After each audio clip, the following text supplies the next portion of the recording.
When a political party loses power, the first challenge is not opposition, it is morale.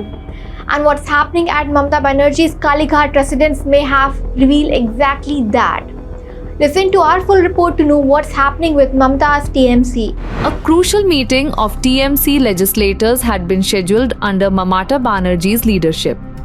But out of the party's 80 MLAs, only around 20 reportedly turned up. The meeting eventually had to be called off. Now officially, the TMC says there is nothing unusual about this. The party claims that many MLAs were busy handling protests and local political situations after the alleged attack on Abhishek Banerjee and the subsequent assault on senior party leader Kalyan Banerjee. According to TMC spokesperson Kunal Ghosh, legislators were occupied with organizing protests, assisting detained workers, and responding to what the party describes as post-poll violence. That is the official explanation. But politics is often about what people see, not just what parties say.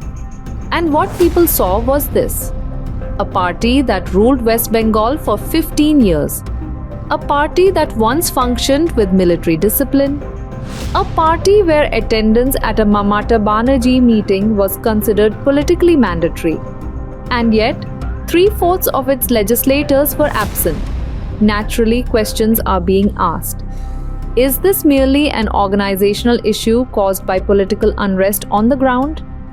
Or is it an early sign of something deeper? Remember, the TMC is currently passing through perhaps the most difficult phase in its history. The party suffered a massive electoral setback in the recent West Bengal Assembly elections.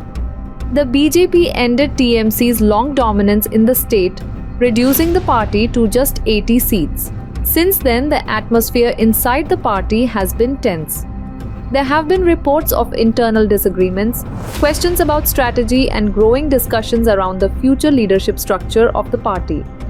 Abhishek Banerjee continues to remain one of the most influential figures within the organization, but his growing role has also been a subject of debate among sections of the party.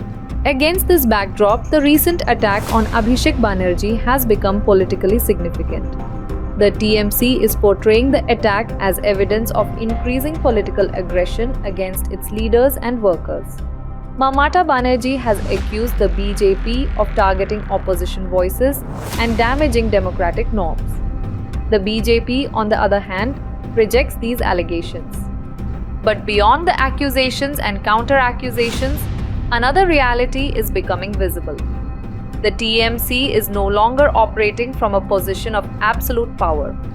For years, Bengal politics revolved around one central fact: the TMC controlled the government. Today, that equation has changed. And when political equations change, party behavior changes too.